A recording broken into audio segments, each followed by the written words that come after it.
Welcome to English ListenBerry. You may know a lot of English words. You may understand grammar.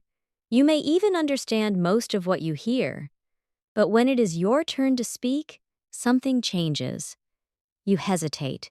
You translate in your head. You try to build a perfect sentence before you say the first word. And sometimes, the conversation moves on before you are ready. If that sounds familiar, this masterclass is for you. For the next 2 hours, you will not simply listen to English. You will train yourself to use it. You will answer questions, build longer responses, practice useful speaking patterns, tell short stories, share opinions, solve everyday problems, and complete realistic conversation challenges. This lesson is designed for intermediate learners at the B1 and B2 levels. The language will be natural, clear, and useful in real life. Some activities will feel comfortable. Others will challenge you. That is exactly what we want. Before we begin, remember one important idea. Fluency does not mean speaking without mistakes. Fluency means expressing your meaning and continuing, even when the sentence is not perfect. Today, you will climb what I call the Fluency Ladder. The first step is start. You will learn how to begin speaking without waiting for a perfect answer. The second step is build. You will turn short answers into complete, interesting responses. The third step is connect. You will connect ideas with natural phrases instead of speaking in separate, broken sentences. The fourth step is interact. You will respond, ask questions, show interest, and keep a real conversation moving. The fifth step is recover. You will keep talking when you forget a word, make a mistake, or misunderstand someone. By the end of this class, you will use all 5 steps together. Here is how to practice. When I ask a question, answer out loud. Do not only answer in your mind. Your answer does not need to match mine. In fact, your personal answer is better because it trains you to express your own ideas. When I give you a model sentence, listen first. Then repeat it with the same rhythm. After that, change 1 or 2 details so the sentence becomes true for you. If you need more time, pause the video. This is your practice session. There is no need to rush. Now, let us begin with a short speaking test. Do not prepare, do not translate, just respond with the English you have right now. Question 1. What did you do yesterday evening? Try to speak for at least 15 seconds. Question 2. What is one thing you enjoy about the place where you live? Give a reason and an example. Question 3. Tell me about a time when your plans suddenly changed. What happened, and what did you do? Question 4. Do you think people spend too much time online? Explain your opinion. Question 5. Imagine that you ordered a hot coffee, but the server brought you an iced coffee. What would you say? Question 6. Someone tells you, I started learning a new skill last month. How would you continue the conversation? Good. Now think about your answers. Did you begin quickly? Or did you wait in silence? Did you give only one sentence? Or did you add details? Did you connect your ideas clearly? Could you continue when you did not know the perfect word? Did you ask a natural follow-up question? Do not judge yourself. This is only your starting point. Remember these 6 questions because you will answer them again near the end of the masterclass. Let us begin with the first step of the Fluency Ladder. Part 1. Start speaking without waiting for perfection. Many learners believe that fast speakers think faster. That is not always true. Confident speakers often use simple opening phrases while they organize the rest of their answer. These phrases give them a natural way to enter the conversation. Imagine someone asks you, "What kind of movies do you enjoy?" You do not need to create a complete answer in your head. You can begin with a simple opening. "I would say I mostly enjoy comedies." That is a good question. I probably watch comedies more than anything else. It depends on my mood, but I usually choose something funny. If I had to choose, I would say comedies are my favorite. Notice what these openings do. They help you start. Once your voice is moving, the next idea often becomes easier to find. Let us practice 7 useful openings. Opening 1. I would say mornings are the busiest part of my day. Now complete this sentence with your own idea. I would say the best thing about my city is... Say your answer out loud. Opening 2. For me, learning in short daily sessions works better than studying for several hours once a week. Complete this sentence. For me, the most difficult part of speaking English is... Opening 3. It depends, but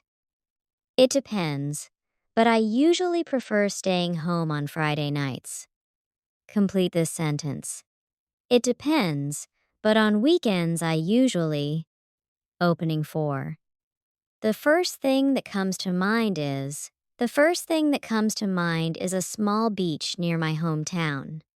Complete this sentence. When I think about a perfect vacation, the first thing that comes to mind is... Opening 5. If I had to choose, I would say summer is my favorite season. Complete this sentence.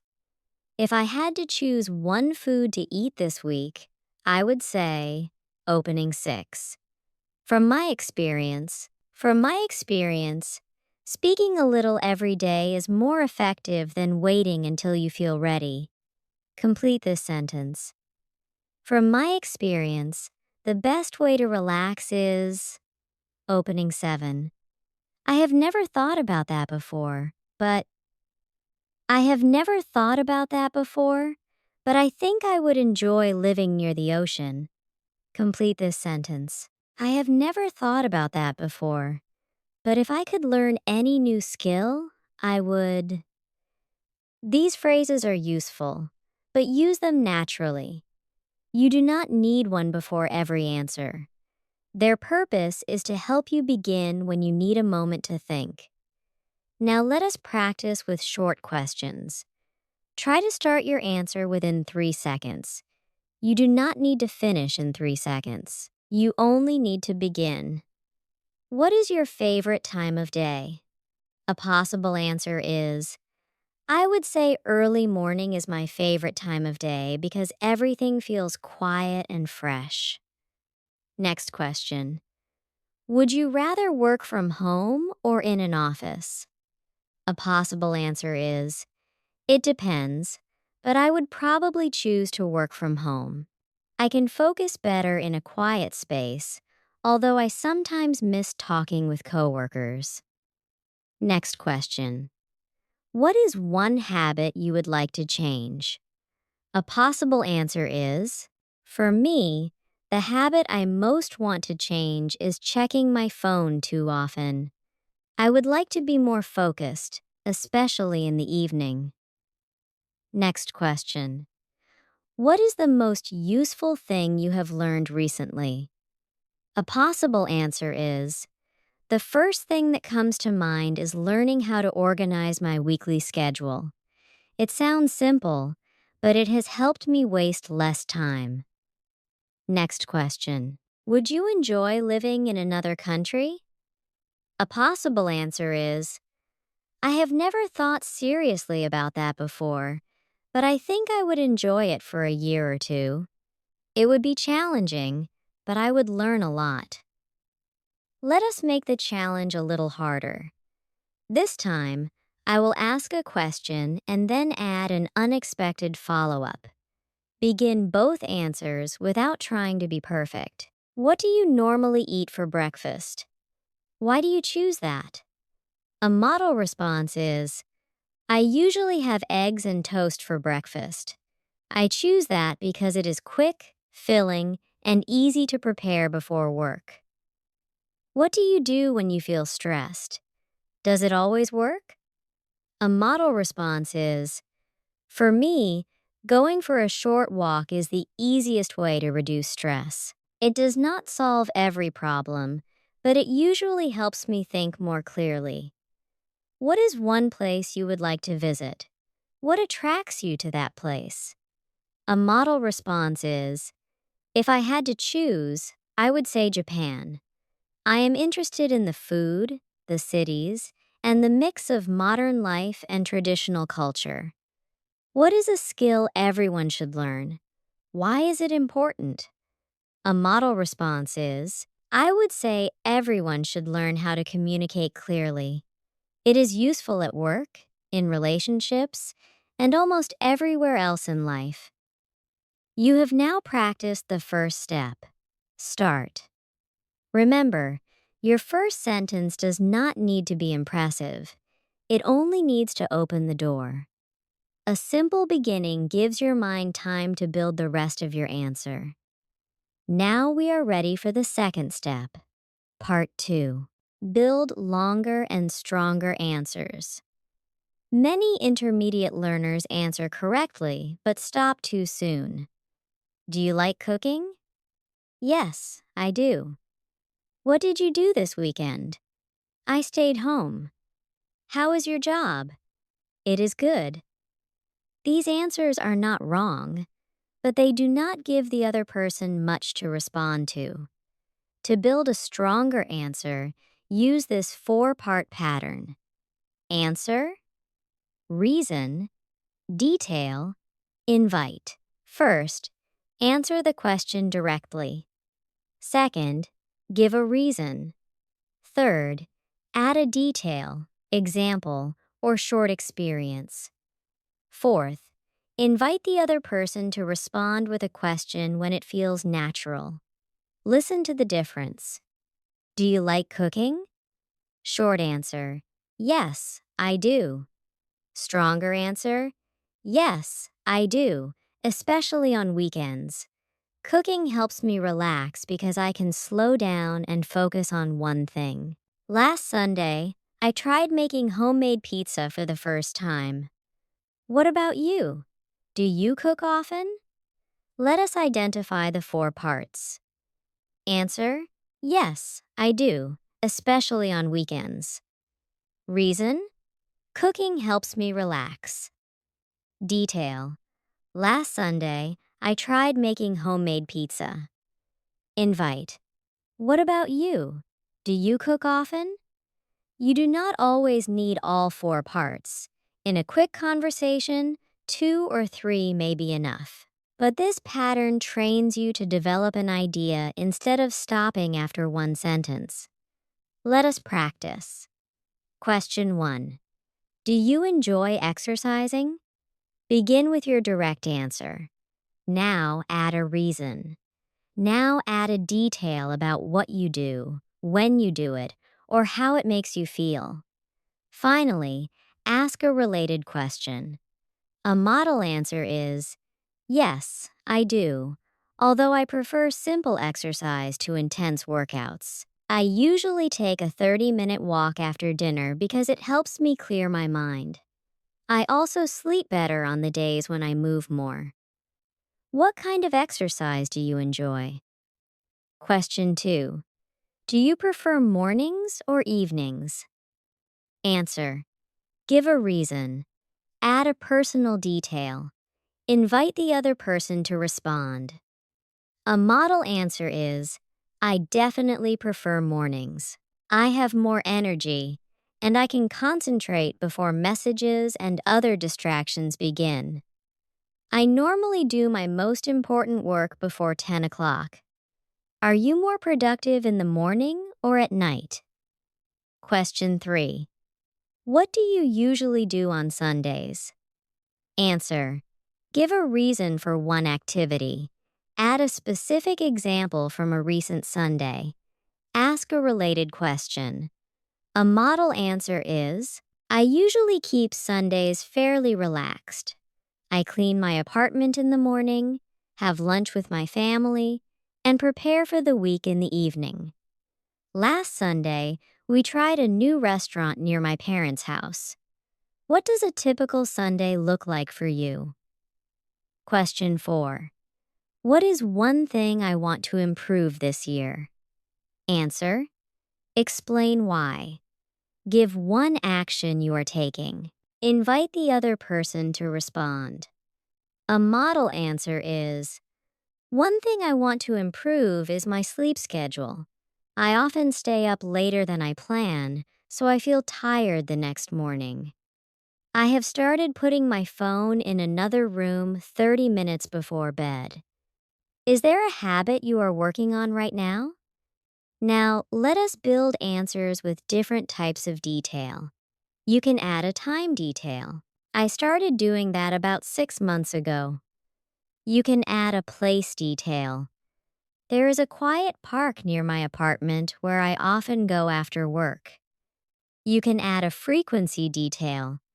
I do that 2 or 3 times a week. You can add a feeling.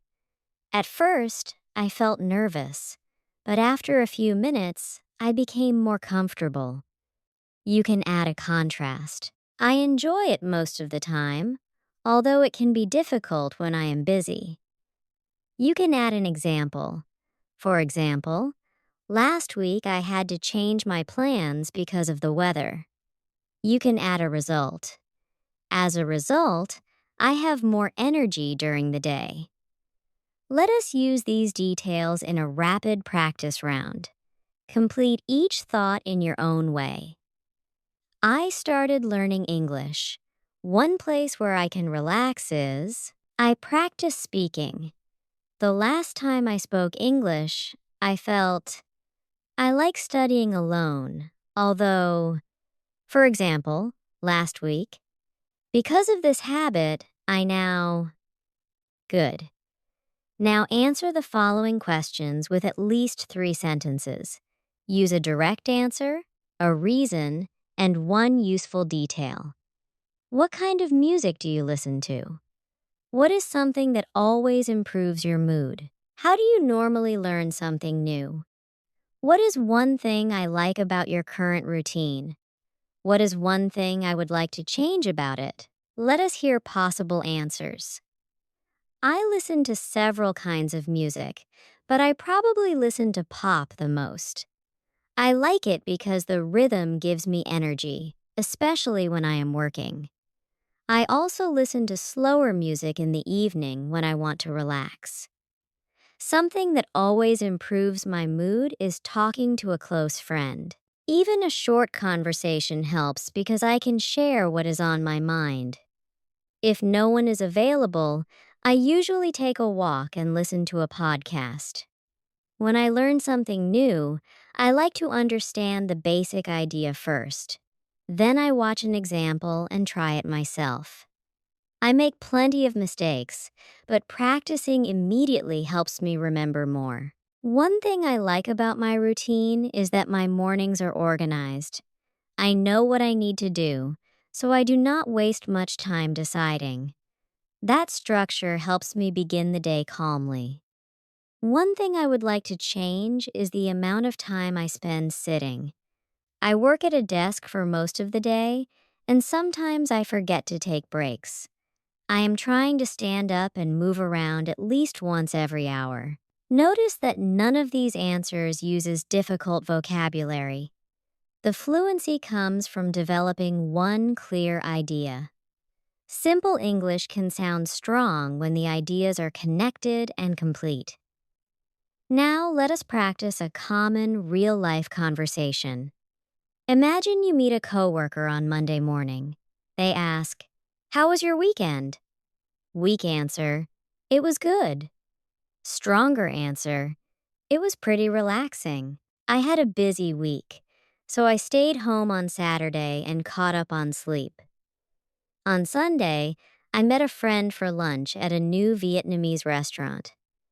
How was your weekend? The coworker says, that sounds nice. Was the restaurant good? You answer, yes, it was. The menu was quite large, but I ordered a bowl of noodle soup, and it was excellent. The place was busy, so we had to wait for a table, but I would definitely go back. The coworker asks, do you eat out often?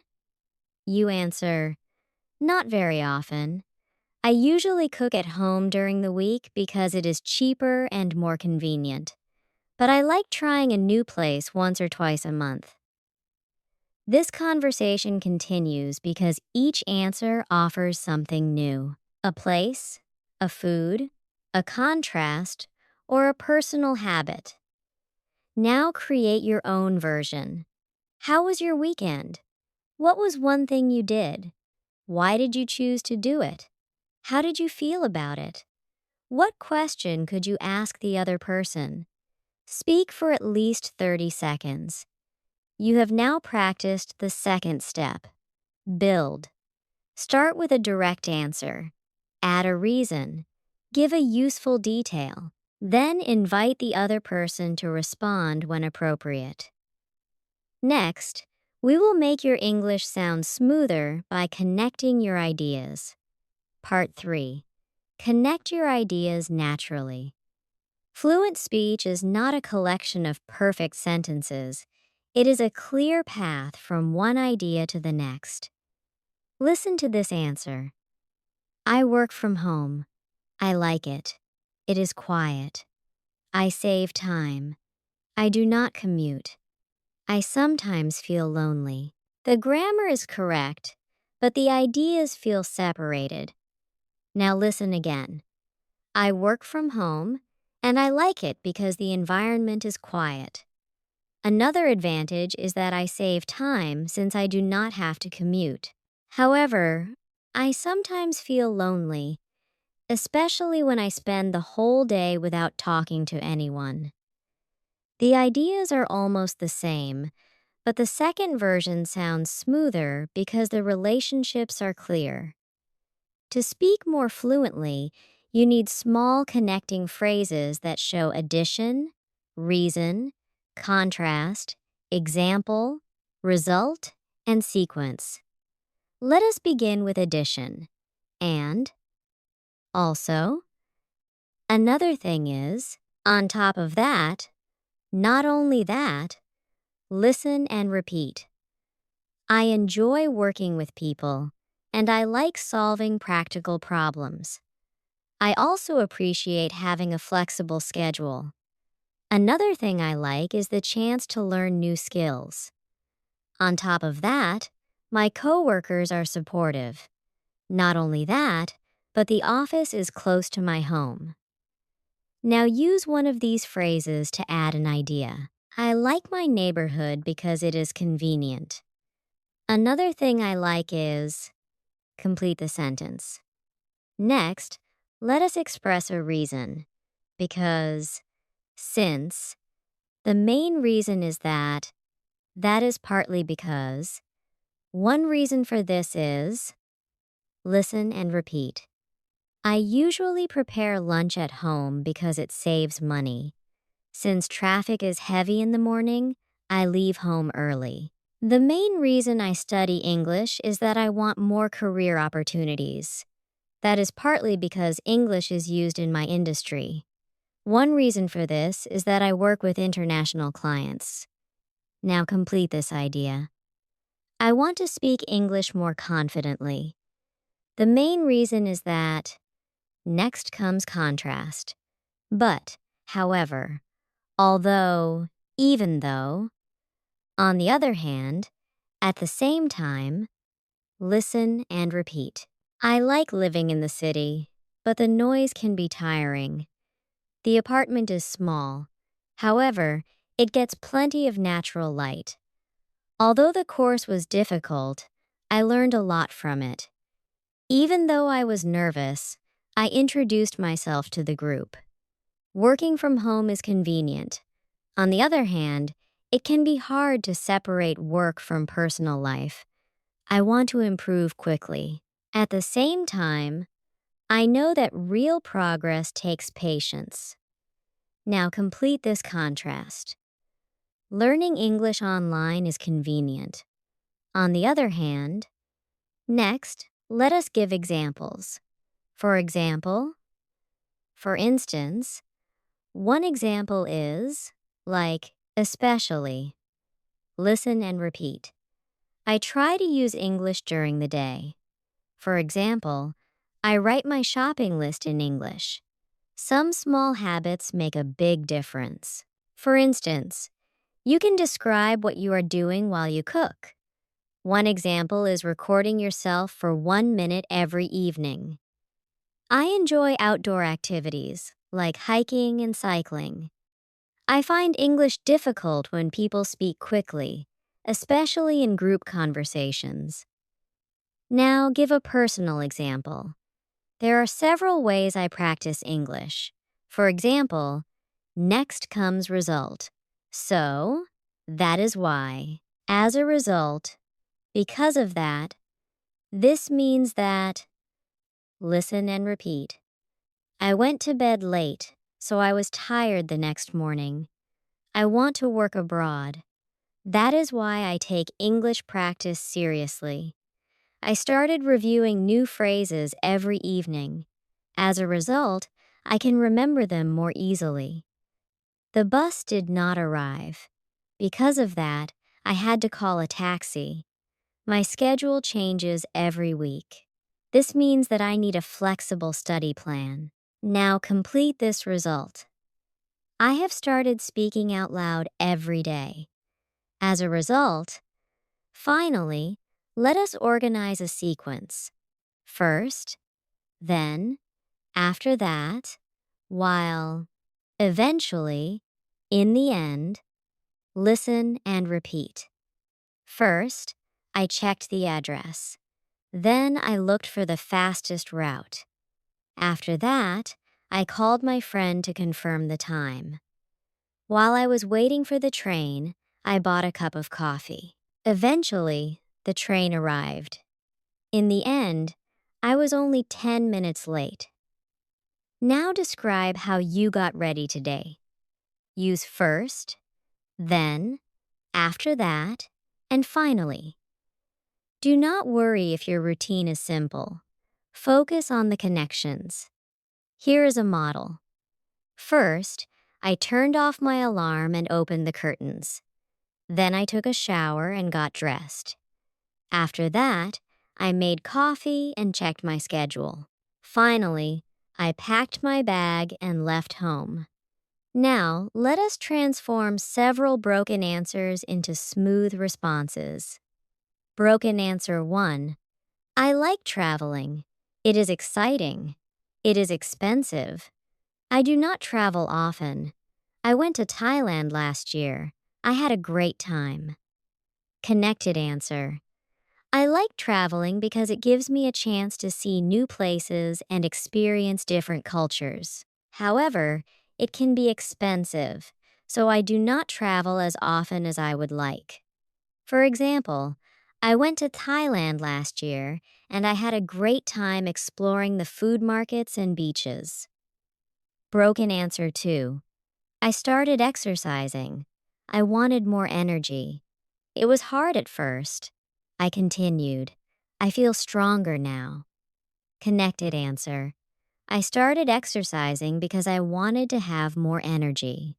It was difficult at first, especially during the first 2 weeks. However, I continued, and now I feel stronger and more active during the day. Broken answer 3. My neighborhood is convenient. There are shops. There is a train station. It is noisy. I like living there. Connected answer. My neighborhood is very convenient. For example, there are several shops nearby, and the train station is only 5 minutes away. It can be noisy at times, but overall, I enjoy living there. Now it is your turn. Connect these ideas into one smooth answer. I study English. I need it for work. I am busy. I practice for 20 minutes a day. I am more confident now. A possible version is, I study English because I need it for work. Although I am busy, I try to practice for at least 20 minutes a day. As a result, I feel more confident than I did a few months ago. Try another one. I wanted to cook dinner. I did not have all the ingredients. I went to the store. It was closed. I ordered food. A possible version is, I wanted to cook dinner, but I did not have all the ingredients. I went to the store. However, it was already closed. In the end, I ordered food instead. Here is one more. I had an interview. I was nervous. I prepared carefully. The interviewer was friendly. I relaxed. The interview went well. A possible version is, I had a job interview, and I was quite nervous about it. However, I prepared carefully the night before. The interviewer was friendly, so I started to relax, and in the end, the interview went well. Now answer one larger question. How has your daily life changed in the last few years? Use at least 4 connecting phrases. You might talk about work, study, family, health, technology, or your routine. Here is a model answer. My daily life has changed quite a bit in the last few years. I used to travel to an office every day, but now I work from home 3 days a week. As a result, I spend less time commuting and have more time in the morning. However, I also need to be more disciplined because home has many distractions. For example, I keep my phone away from my desk while I work.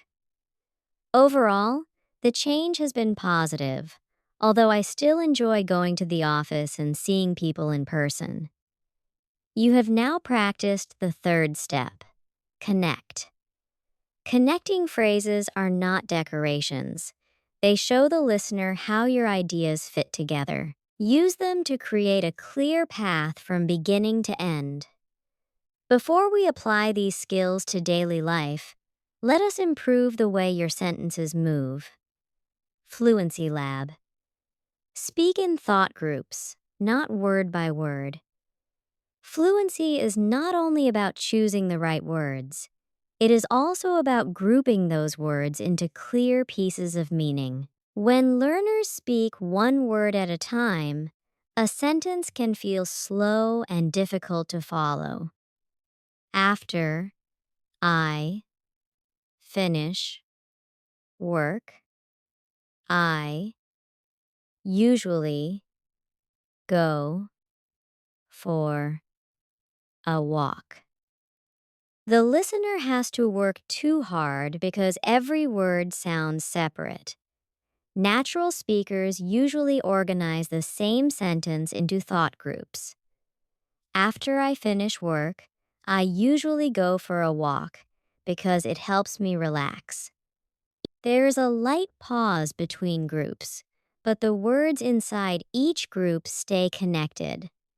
Listen to the complete sentence. After I finish work, I usually go for a walk because it helps me relax. Listen again and repeat each thought group.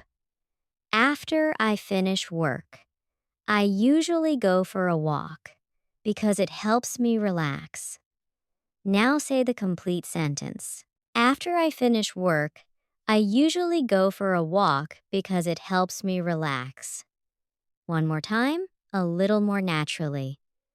After I finish work, I usually go for a walk because it helps me relax.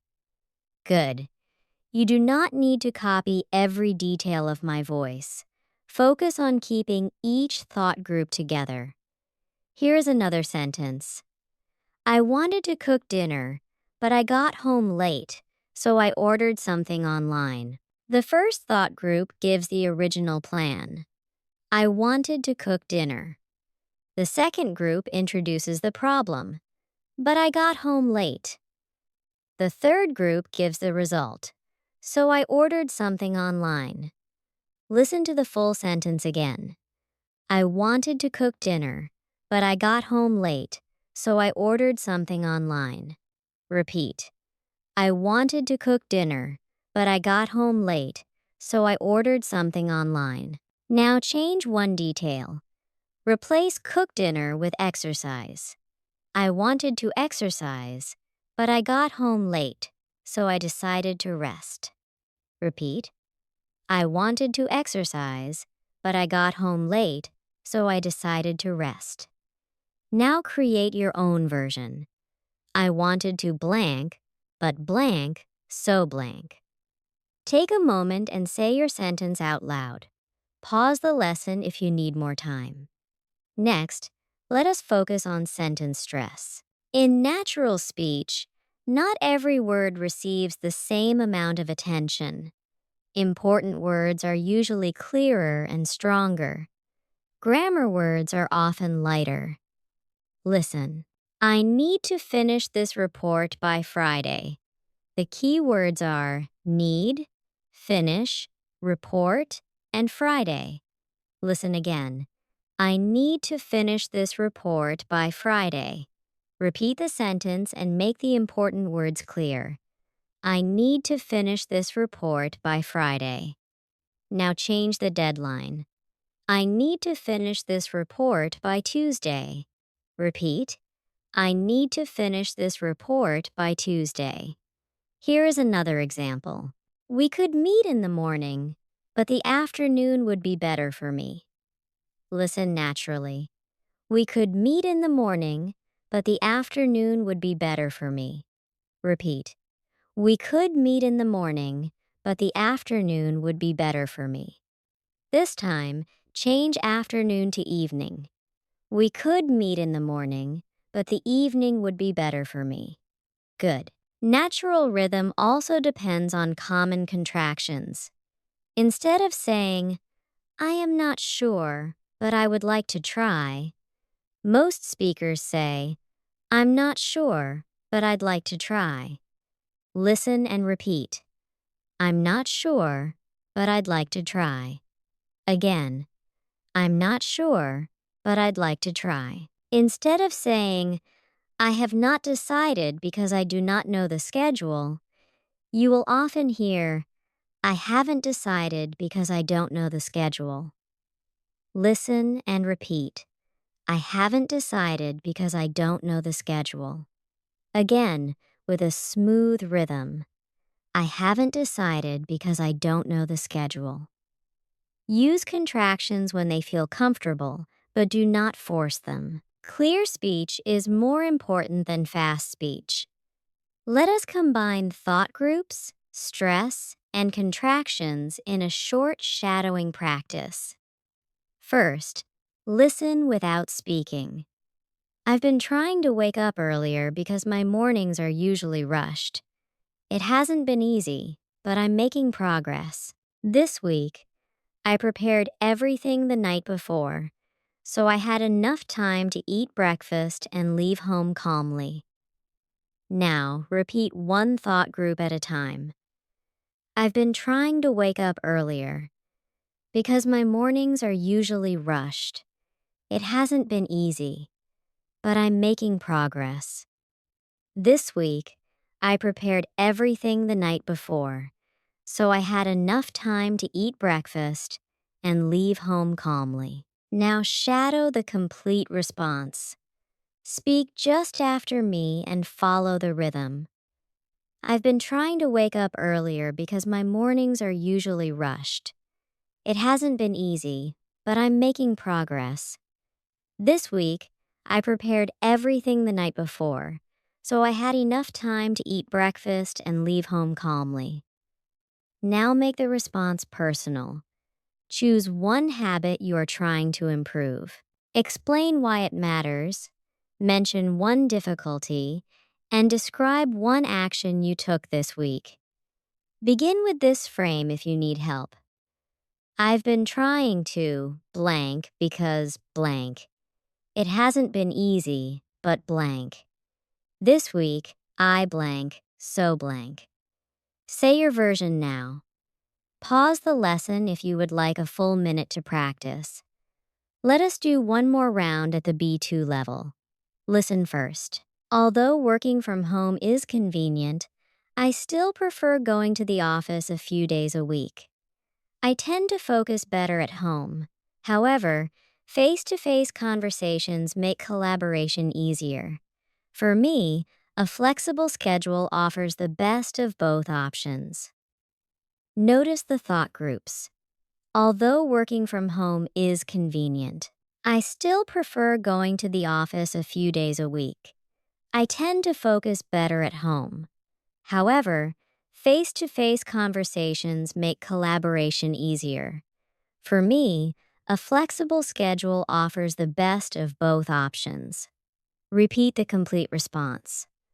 Although working from home is convenient, I still prefer going to the office a few days a week.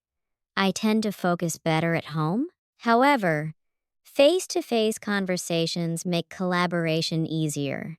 For me, a flexible schedule offers the best of both options. Now, choose a familiar topic with two sides. You might compare city life and country life, online learning and classroom learning, or cooking at home and eating out. Use this B2 pattern. Although one option has an advantage, I still prefer the other option in some situations. I tend to think blank. However, blank. For me, blank offers the best balance.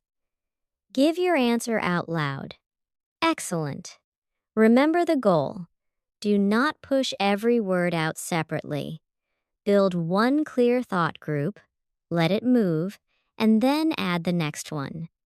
Now let us apply, start, build, and connect to the most common subject in everyday speaking, your daily life. Part 4. Speak about your daily life with ease. Many real conversations are not about complicated subjects. They are about ordinary life: sleep, food, traffic, work, plans, weather, family, and free time. Because these topics are familiar, they are perfect for building fluency. We will move through one complete day. For each situation, you will learn natural phrases, answer questions, and create your own response. Let us begin in the morning. Natural phrases for a morning routine include, I usually get up around. The first thing I do is, I am not really a morning person. It takes me a while to wake up. I try not to check my phone right away. I get ready in a hurry.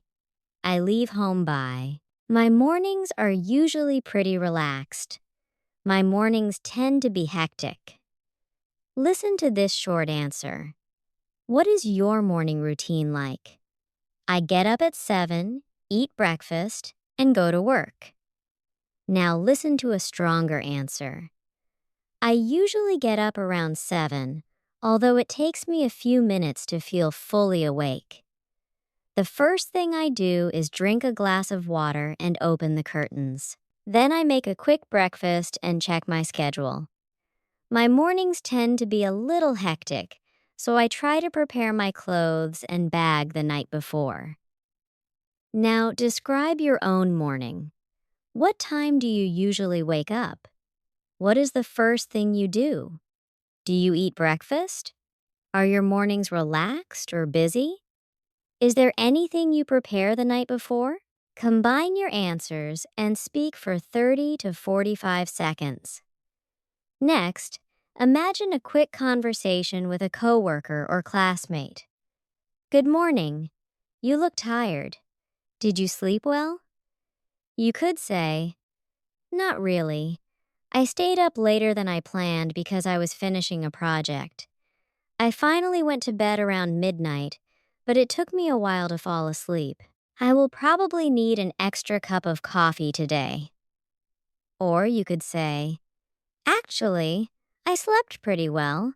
I went to bed early for once, so I feel more energetic than usual. I am trying to keep that schedule, but weekends often make it difficult. Now answer in your own way. Did you sleep well last night? Add the time you went to bed, how you felt in the morning, and what you plan to do today. Now let us talk about commuting or starting work. Useful phrases include, it takes me about 20 minutes to get there. Traffic was heavier than usual. The train was packed. I got stuck in traffic. I arrived just in time. I work remotely most days. I log in around 8:30. I start by checking my messages. I try to deal with the most important task first. Listen to this question. How do you normally get to work or school? A model answer is, I normally take the train because driving during rush hour is stressful. It takes about 35 minutes from my apartment to the office. The train can be crowded in the morning, but I usually listen to music or read during the trip. If the weather is nice, I sometimes walk from the last station instead of taking the bus. Now answer for yourself. If you work or study from home, describe how you begin your day instead. What time do you start? What is your first task? What helps you focus? What usually distracts you? Now let us move to lunch. Useful phrases include, I usually bring lunch from home. I grab something nearby. I eat at my desk when I am busy. I try to take a proper break. I was in the mood for. I could not decide what to order. The portion was larger than I expected. It was filling without being too heavy. Imagine a friend asks, what are you doing for lunch? You might say, I have not decided yet. I brought a sandwich, but I am in the mood for something warm. There is a small Thai place around the corner, so I might grab lunch there.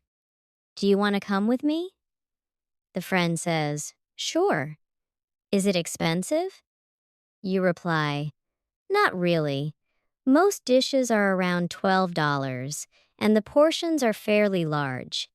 It gets busy after 12:30, though, so we should probably go soon. Now create your own lunch conversation. What do you usually eat? Do you bring food or buy it?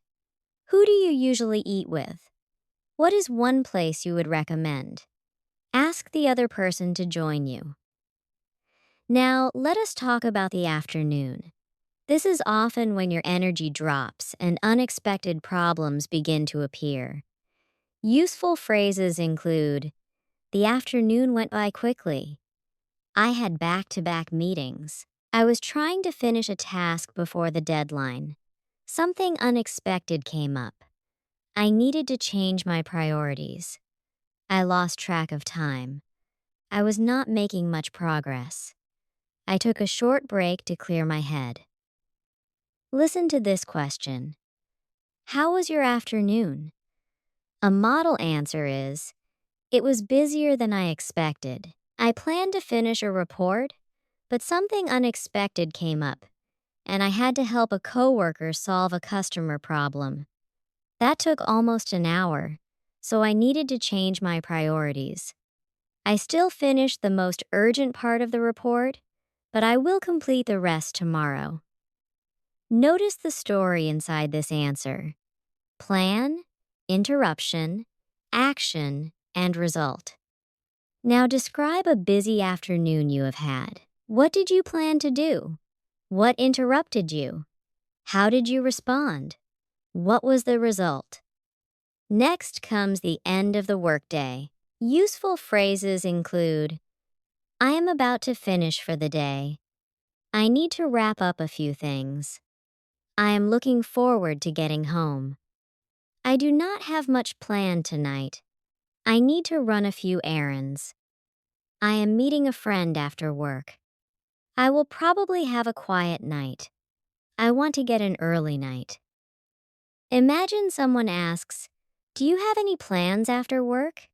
You could say, "Nothing exciting. I need to stop at the grocery store on the way home because I am almost out of food.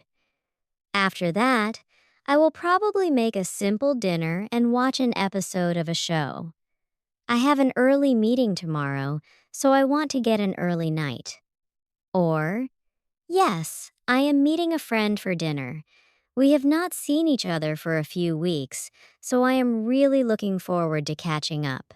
We have not chosen a restaurant yet, but we will probably find somewhere near the station." Now answer the question yourself. What are you doing after work or study today? If the day is already over, describe what you did. Now let us move into the evening. Useful phrases include, "I like to unwind by," "I catch up on messages," "I make something quick for dinner," "I spend time with my family," "I watch whatever looks interesting," "I try to avoid screens before bed," "I prepare a few things for the next day," "I usually fall asleep around." Answer this question. How do you normally spend your evenings? Use the four-part pattern: answer, reason, detail, and invite. A model answer is, "My evenings are usually quiet. After dinner, I like to unwind by watching a show or reading for a while because it helps me forget about work. Around 10, I prepare my clothes and check my schedule for the next day. I usually fall asleep by 11:30. What is your favorite way to relax in the evening? Now, let us put the complete day together. Speak about a typical weekday from morning to night. Use sequence phrases such as first, then, after that, during the afternoon, once I finish work, and before I go to bed. Add one contrast. Perhaps your mornings are busy, but your evenings are calm. Add one example from a recent day. Add one habit you would like to change. Speak for at least 1 minute. Here is a model answer. On a typical weekday, I get up around 6:30. The first thing I do is make coffee because I am not fully awake without it. Then I take a shower, get dressed, and eat a quick breakfast. I usually start work at 8:30, and I try to complete my hardest task in the morning while I can concentrate. Around noon, I take a proper lunch break, although I sometimes eat at my desk when things are busy. During the afternoon, I answer messages, attend meetings, and finish smaller tasks. Once I finish work, I usually go for a walk or stop at the store. My evenings are much calmer than my mornings. I make dinner, talk with my family, and watch something online. For example, yesterday I watched a documentary about travel. Before I go to bed, I prepare for the next day. One habit I would like to change is checking my phone late at night because it makes it harder to sleep. Now give your version. Do not try to copy the model. Use your real life. Excellent. You have used start, build, and connect to speak about a full day. Next, we will use those skills in social conversations, where listening and responding are just as important as speaking. Part 5. Keep social conversations moving. A conversation is not a speech. You do not need to carry the whole thing alone. You need to respond to what the other person says, add something relevant, and give them a clear way to continue. A simple interaction pattern is react, relate, return. React to what you heard. Relate it to an idea, experience, or detail. Bring the other person back into the conversation with a question or an invitation to continue. Listen to this example. I finally finished my online course last night. That is great. You must be relieved. I took an online course last year, and the final section was the hardest part for me. What was your course about? The reaction is, that is great. You must be relieved. The related experience is, I took an online course last year. The return is, what was your course about? This pattern helps you avoid conversations that sound like interviews. You do not only ask questions, you also share something about yourself. Let us practice natural reactions.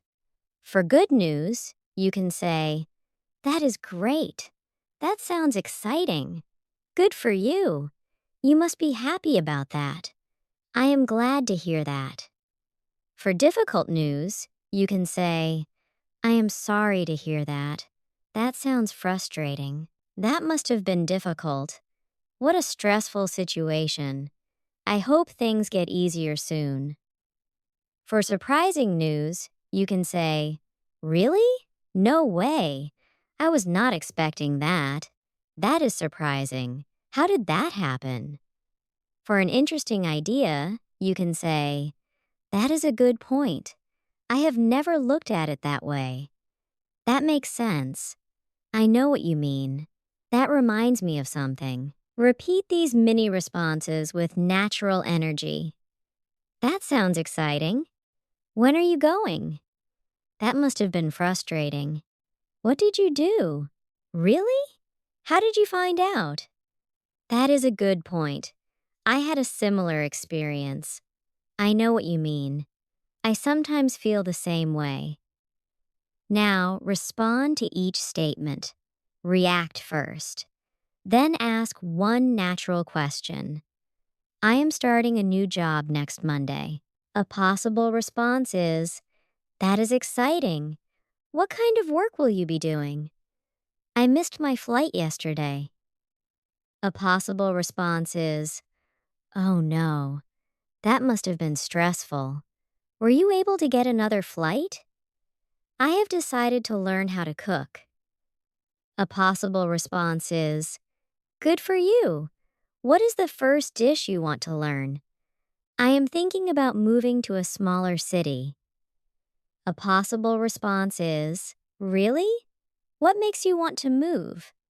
I watched a fantastic movie last night. A possible response is, that sounds good. What was it about? Now add the relate step. Statement. I am starting a new job next Monday. Full response. That is exciting. I remember feeling both nervous and excited before my last job. What kind of work will you be doing? Statement. I have decided to learn how to cook. Full response. Good for you. I started cooking more often a few years ago, and it was difficult at first, but now I really enjoy it. What is the first dish you want to learn? Your turn. Respond with react, relate, and return. I am training for my first 10-kilometer race. I had an argument with a close friend. I found a really useful app for learning languages. I am taking a short trip next weekend. I want to spend less time on social media. Good. Now let us practice small talk when meeting someone new. Listen to the first version. Where are you from? I am from Brazil. What do you do? I am an engineer. Do you like it? Yes. The questions are normal, but the exchange feels cold because the answers give nothing back. Now listen to a more natural version. Where are you from? I am from Brazil, but I have been living here for about 3 years. I moved because of work. How about you? Are you originally from this area? Yes, I grew up about an hour from here. What kind of work brought you here? I work as a mechanical engineer for a manufacturing company. It can be demanding, but I enjoy solving technical problems. What do you do? I am a graphic designer. I work with a small marketing team.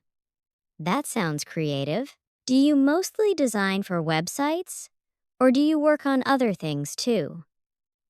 Notice how each answer includes a small hook. 3 years, work, solving problems, a marketing team. A hook is a detail the other person can easily ask about. When you answer, offer a hook. Instead of, I live in Chicago, say, I live in Chicago, near the lake. I moved there 2 years ago, and I am still discovering new neighborhoods.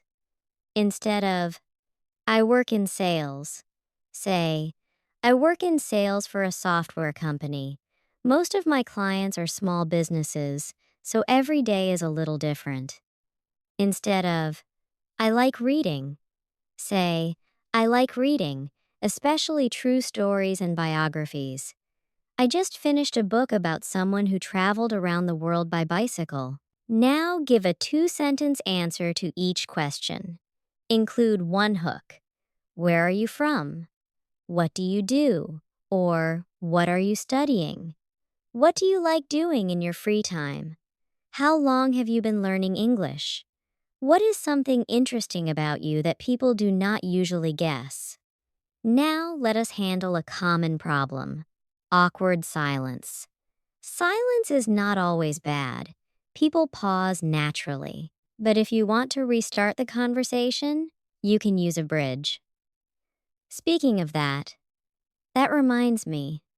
By the way, I have been meaning to ask you, before I forget, going back to what you said, listen to these examples. Speaking of travel, have you planned anything for the summer? That reminds me. Did you ever finish that course you were taking? By the way, how is your new apartment? I have been meaning to ask you. How did your presentation go? Before I forget, what time are we meeting tomorrow? Going back to what you said about work, do you think your schedule will change? These phrases allow you to reopen a topic or move to a related one. Now imagine the conversation becomes quiet. Use a bridge to introduce one of these topics. Weekend plans, a recent movie, a mutual friend, an upcoming event, a previous conversation, a practical question. Possible answers include, by the way, do you have any plans for the weekend? Speaking of movies, have you seen anything good recently? That reminds me. Have you heard from Alex lately? Before I forget, are you going to the event next Thursday? Going back to our last conversation, did you decide what to do? I have been meaning to ask you. Do you know where the meeting will be? Now, let us practice ending a conversation politely. Fluency also means knowing how to leave without sounding abrupt. Useful phrases include, it was really nice talking with you. I should probably get going, but I enjoyed our conversation. I will let you get back to what you were doing. I do not want to keep you, but it was great catching up. We should continue this conversation another time. Let us talk again soon. Listen to a complete ending. I should probably get going because I have an early morning tomorrow, but it was really nice talking with you. We should get coffee sometime and continue this conversation. Now, create your own polite ending for these situations. You are at a party, but you need to leave. You meet a coworker in the hallway, but you have a meeting in 2 minutes. A friend calls, but you need to start cooking dinner. You are talking with someone new at an event and want to speak with other people too. Good. Now complete one full social conversation challenge. Imagine you are attending a casual event. You meet someone for the first time. Introduce yourself. Say where you are from or where you live. Offer one hook. Ask what brought the other person to the event. React when they say they came with a coworker. Relate their answer to one of your experiences. Ask a follow-up question. Change the topic naturally to weekend plans. Then end the conversation politely. Speak both sides if you are practicing alone. You have now added the interact step to your fluency ladder. You are not simply producing English. You are responding to another person and helping the conversation grow. Next, we will practice speaking clearly in work and study situations. Part 6. Speak with confidence at work or school. At work or school, you often need to explain progress, ask for help, share an opinion, clarify a task, or disagree politely. The language does not need to be complicated. It needs to be clear. Let us begin with giving an update. A useful update has 3 parts: what you have completed, what you are doing now, what happens next. Listen to this example. I have finished the first draft of the report. Right now, I am checking the numbers and adding a few examples. Once that is done, I will send it to the team for feedback. Another example. We have contacted most of the customers on the list. We are still waiting for replies from about 10 of them. If we do not hear back by Friday, we will follow up next week. Now, give an update about something you are working on. It could be a work task, a class, a personal project, or your English. Use these frames. So far, I have. Right now, I am. The next step is. A model answer is. So far, I have completed 4 lessons in my online course. Right now, I am reviewing the main ideas and doing the practice activities. The next step is to finish a small project before the end of the week. Now, let us explain a delay. A clear explanation includes the situation, the cause, the impact, and the plan. Listen. I wanted to let you know that the report will be 1 day late. I had trouble getting the final sales numbers, so I could not complete the last section. I now have the information I need, and I will send the finished report by noon tomorrow. This is better than giving a long excuse. It is honest, specific, and focused on the solution. Useful phrases include, I wanted to let you know that we ran into a problem with. The reason is that. This means that. To solve it, I am going to. I expect to have it ready by. Now imagine you cannot finish a task by the original deadline. Give a short explanation and propose a new deadline. Here is a model. I wanted to let you know that I need a little more time to finish the presentation. One of the files I received was incomplete, so I had to request a new version. I should have everything this afternoon, and I expect to finish the presentation by 10 tomorrow morning. Next, let us ask for clarification. Sometimes learners remain silent because they are afraid that a question will make them look unprepared. In reality, a clear question often prevents a larger mistake. Useful phrases include, could you clarify what you mean by? Just to make sure I understand, do you want me to? When you say Friday, do you mean Friday morning or the end of the day? Could you walk me through that part again? Would you mind giving me an example? Am I right in thinking that? Listen to this exchange. Please update the document and send it to the client by Friday. Just to make sure I understand, would you like me to update only the pricing section, or should I review the entire document? Please review the entire document, but focus mainly on the pricing section. Got it. And when you say Friday, do you mean Friday morning? Yes. Please send it before 11. Thanks. I will have it ready by then. Now, respond to these unclear instructions. Please finish it soon. Ask for a specific deadline. You could say, of course. What time would you need it by? Make the introduction more interesting. ask what kind of change they want. You could say, "Could you give me an example of the tone you are looking for?" Contact the important customers first. Ask how to identify them. You could say, "Just to make sure I choose the right customers, how would you like me to prioritize them?" Next, let us share an idea.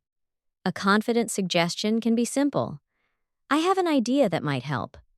One option would be to, "What if we—" It might be worth trying. Would it make sense to? We could consider, "Listen to an example. I have an idea that might help us reduce waiting time. What if we ask customers to complete the basic form before their appointment? That way, the staff can review the information in advance." The structure is suggestion, reason, and benefit. Now suggest a solution to one of these problems. Team meetings are too long. Important messages get lost in group chats. New students do not know where to find course materials. Customers often ask the same basic questions. People submit work in different formats.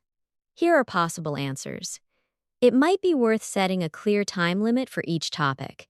That way, we can discuss the most important points without letting the meeting continue too long. One option would be to put all important updates in a weekly email. That would make the information easier to find later. What if we create one welcome page with links to all the course materials? New students could use it as a starting point. We could consider creating a short, frequently asked questions page. That might reduce the number of repeated messages. Would it make sense to provide one standard template? Then everyone would submit the same kind of file. Now let us disagree politely. You do not need to hide your opinion, but you can show that you understand the other view. Use this pattern: acknowledge, state, support. Acknowledge the other idea. State your view. Support it with a reason or alternative. Listen. I see why you want to launch the product this month. However, I am concerned that we have not tested it with enough users. I would prefer to spend 2 more weeks testing so that we can fix the main problems first. Useful phrases include, "I see your point, but I understand where you are coming from. However, that could work. My concern is, I agree with part of that, although I am not sure that would solve the main problem. Could we look at another option?" Now, disagree with these ideas politely. We should cancel all in-person meetings and communicate only by email. Possible response: I understand why email feels more efficient. However, some topics are easier to solve in a short conversation. Could we keep one brief team meeting each week and use email for regular updates? We should give every customer the same solution. Possible response: I see your point, and a standard process would save time. My concern is that customers sometimes have very different needs. Perhaps we could start with a standard solution and adjust it when necessary. We should finish as quickly as possible, even if we skip the final review. Possible response: I agree that we need to move quickly. However, skipping the final review could create mistakes that take even longer to fix. Could we do a shorter review focused only on the most important areas? Now give your own response to one of those ideas. Next, let us ask for help without sounding helpless. Explain what you are trying to do, what you have tried, and where you are stuck. Listen, I am trying to create the monthly chart, but the totals do not match the numbers in the report. I have checked the formulas and compared the dates, but I still cannot find the problem. Could you take a quick look when you have time? Useful phrases include, I am working on, but I have run into a problem. I have already tried. The part I am not sure about is, could you point me in the right direction? Would you be able to take a quick look? Now, ask for help with a real or imaginary problem. Perhaps you cannot open a file, understand an instruction, find information, or use a new system. Use the 3 parts: goal, attempt, specific request. Now let us combine everything in one workplace conversation. Manager: how is the customer survey project going? You: so far, I have collected responses from about 200 customers. Right now, I am organizing the comments into common themes. The next step is to summarize the main findings. Manager: good. Can you send me the summary soon? You: of course. What time would you need it by? Manager: could you send it by the end of tomorrow? You: I can send a short summary by then. However, I may need one extra day for the full report because there are more comments than we expected. Manager: that is fine. What have customers said so far? You: the feedback is mostly positive, especially about the new design. However, several customers said the instructions were difficult to follow. It might be worth creating a shorter guide with pictures. Manager: that is a good idea. Could you include that recommendation in the report? You: absolutely. Just to make sure I understand, would you like a general recommendation, or should I include a basic plan for the new guide? Manager: please include a basic plan if you have time. You: got it. I will send the short summary tomorrow and the full report with the recommendation the following day. Now practice this conversation again, but change the project. It could be a school assignment, an event, a marketing plan, a training course, or a personal goal. Give an update. Clarify the deadline. Explain one challenge. Make a suggestion. Clarify the final request. End by confirming the next steps. Excellent. You can now give updates, explain delays, ask clear questions, make suggestions, disagree politely, and request help. These are practical fluency skills because they help you achieve a real purpose with English. Midpoint Fluency Check. You have reached the middle of the masterclass. This is a good moment to stop, test your progress, and decide what needs more attention. You will answer 5 short prompts. After each answer, give yourself 1 point for the skill being tested. Do not focus on perfect grammar. Focus on communication. Prompt 1 tests start. What is one small thing that made your week better? Begin your answer within 3 seconds.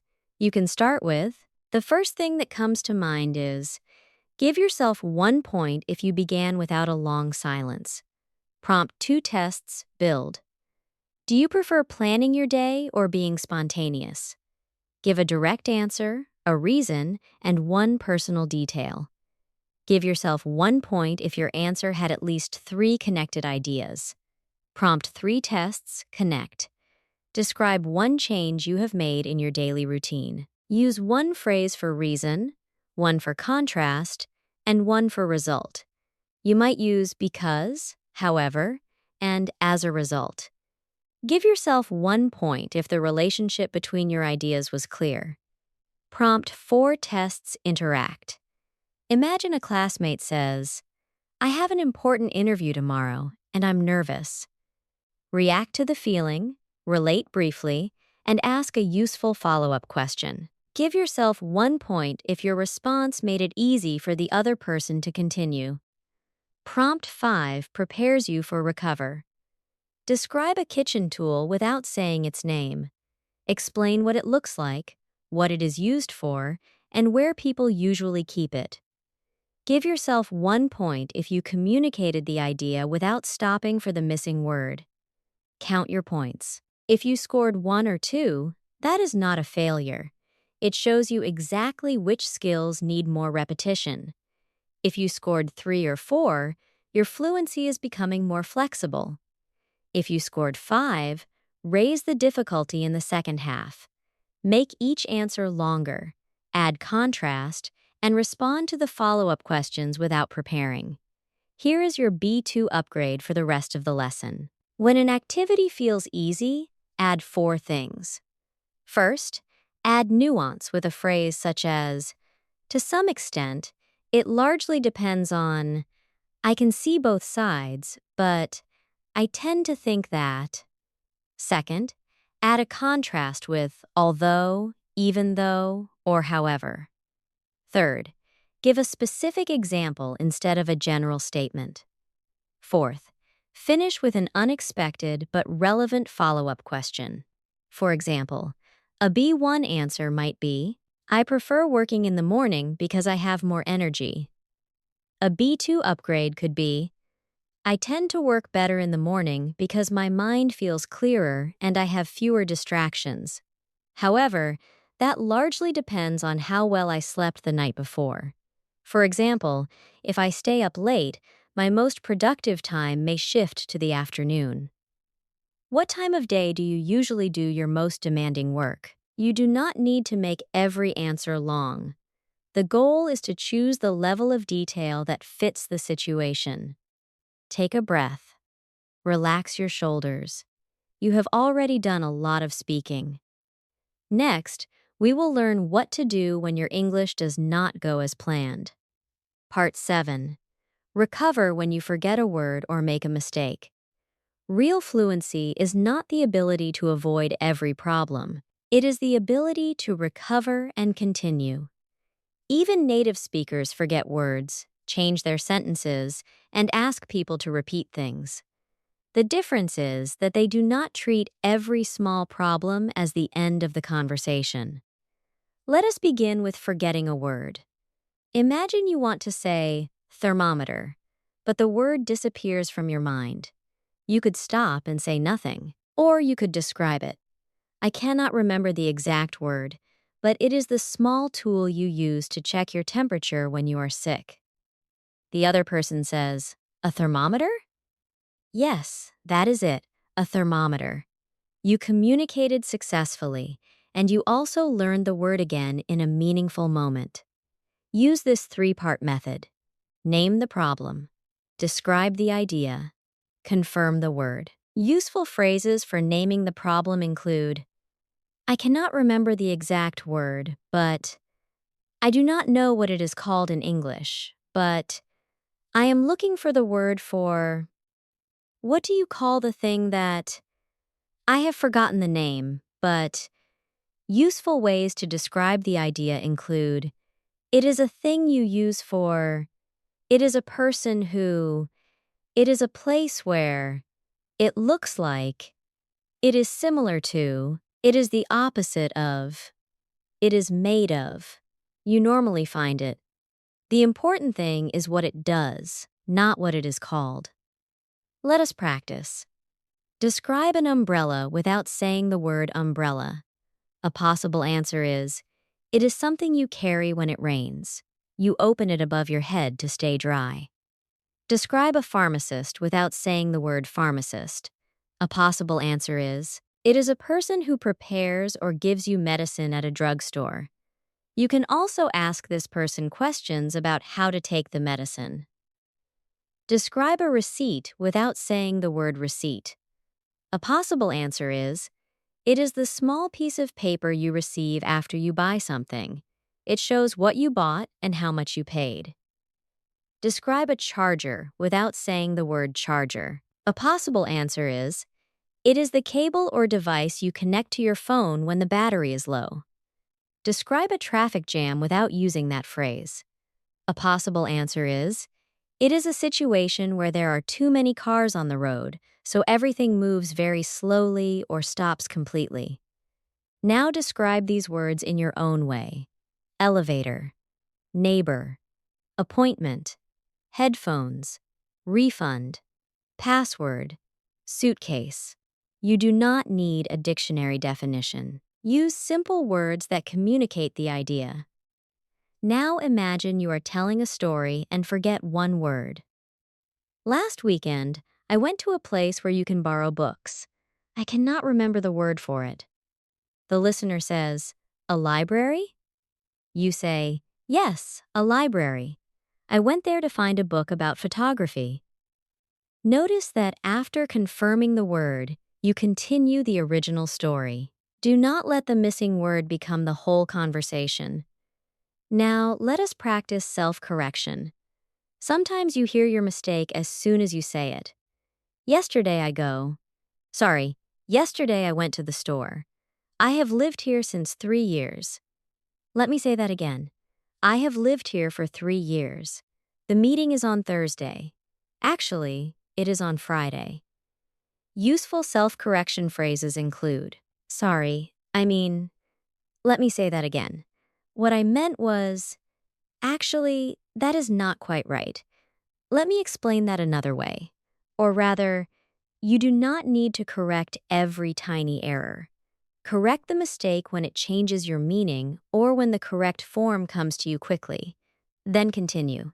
Listen and repeat. I moved here in 2022. Sorry, 2021. We need to submit it on Tuesday. Actually, that is not quite right. We need to submit it by Tuesday. He is my cousin. Or rather, he is my wife's cousin. The class was boring. Let me explain that another way. The topic was useful, but the presentation was difficult to follow. What I meant was that I need more time, not that I want to cancel the plan. Now correct these ideas while you speak. Say that you went to the beach on Sunday. Then correct the day to Saturday. Say that the restaurant was cheap. Then change your description to reasonably priced. Say that you dislike your job. Then explain that you only dislike one part of it. Say, I have studied English for 2019. Then correct yourself. I have studied English since 2019. Good. Next, let us recover when you did not understand. Do not pretend you understood if important information is missing. Use a specific clarification question. If you missed everything, say, sorry, could you say that again? Could you repeat that a little more slowly? If you missed one part, say, I understood the first part, but could you repeat what you said after that? Sorry, did you say 15 or 50? Could you repeat the name of the street? If you heard the words but not the meaning, say, what do you mean by that? Could you explain that in another way? Do you mean that we should wait until tomorrow? Let me make sure I understood. Are you saying that? Listen to this exchange. The delivery should arrive between 1 and 3 tomorrow afternoon. Sorry, could you say the time in another way? Of course. It should arrive between 1 and 3 tomorrow afternoon. Thanks. That is clear. Another exchange. We may need to push the meeting back. When you say push it back, do you mean move it to a later time? Yes, exactly. Could we meet at 4 instead of 3? That works for me. Now respond in these situations. Someone gives you a phone number, but you miss the last 2 digits. Someone explains a word you have never heard. Someone gives directions, but you do not know whether to turn left or right. A coworker uses an expression that you understand literally but not in context. Someone speaks quickly, and you understand only the first half of the question. Create a specific clarification request for each situation. Next, let us recover when someone misunderstands you. Useful phrases include, that is not exactly what I meant. I may not have explained that clearly. What I was trying to say is, let me put it another way.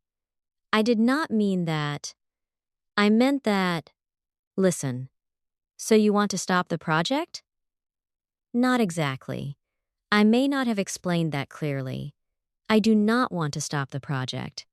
I think we should delay it for 1 week so that we can solve the technical problem. Another example. Are you saying you did not like the trip?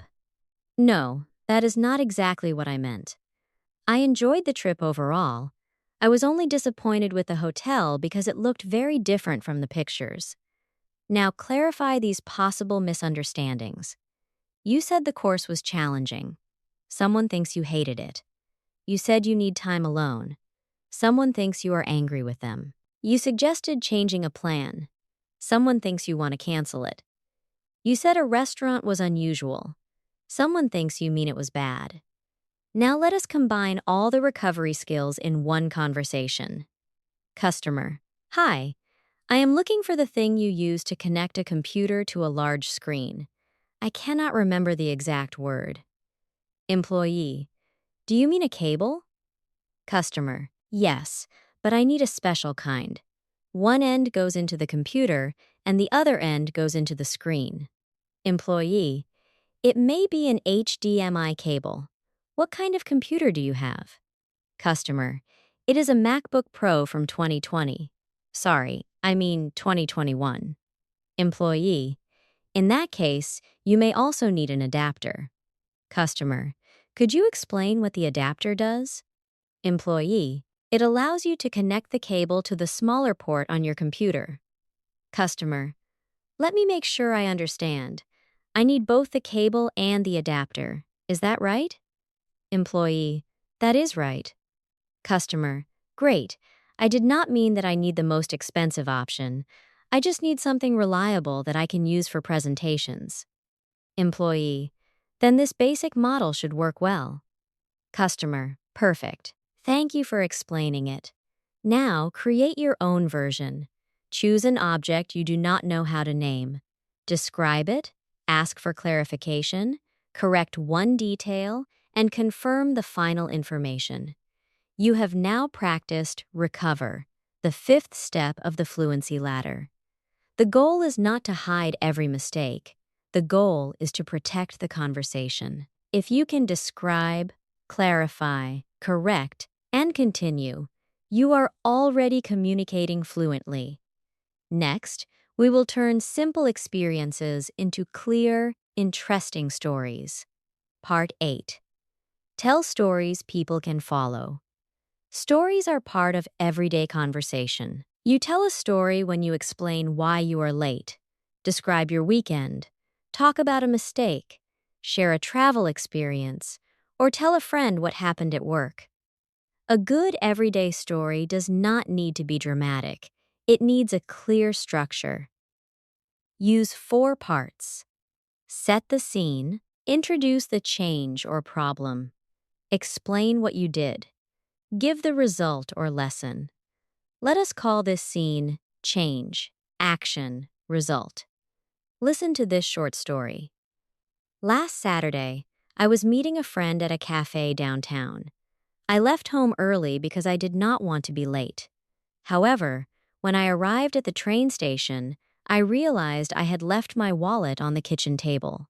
I called my friend, explained the situation, and went back home to get it. In the end, I arrived 20 minutes late, but luckily, my friend had brought a book and did not mind waiting. Since then, I always check for my phone, keys, and wallet before I leave. Let us find the 4 parts. Scene. Last Saturday, I was meeting a friend at a cafe downtown. Change. At the station, I realized I had left my wallet at home. Action. I called my friend and went back to get it. Result? I arrived late, but my friend did not mind. I also learned to check my things before leaving. Time phrases help your listener follow the order.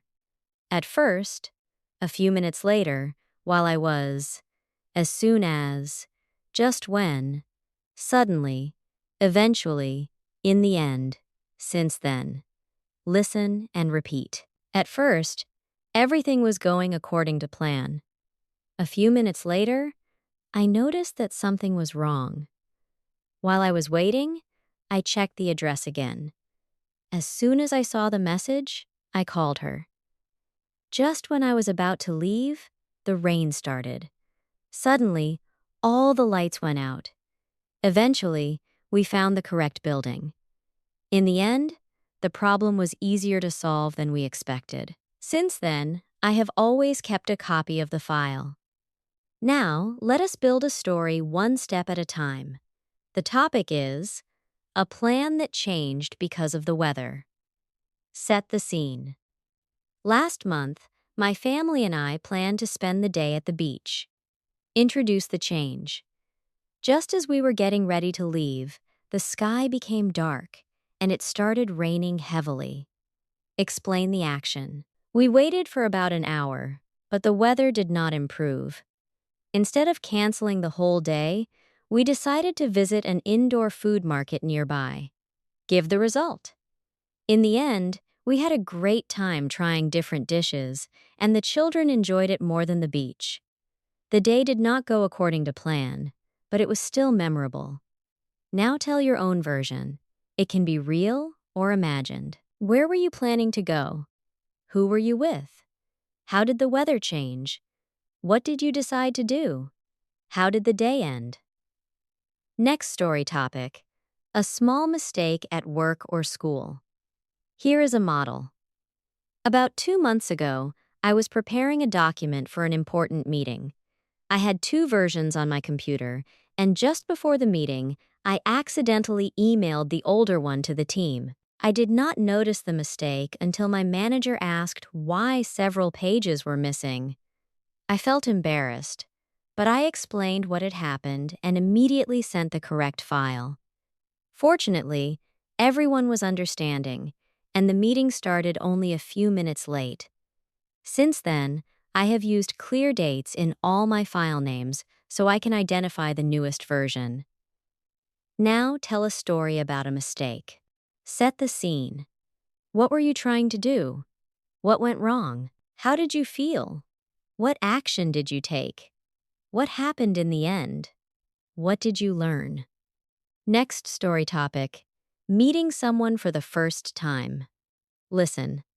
I met one of my closest friends during my first week at college. I was sitting alone before a class because I did not know anyone. A student came in and asked whether the seat next to me was free. We started talking, and we discovered that we had grown up in neighboring towns. After class, we went for coffee and talked for almost 2 hours.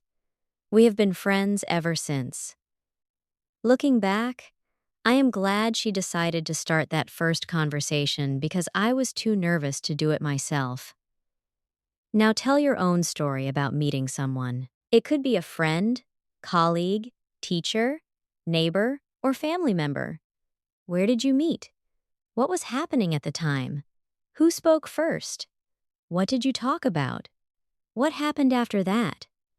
Now let us make stories more interesting by adding reactions. Instead of only saying what happened, tell the listener what you thought or felt.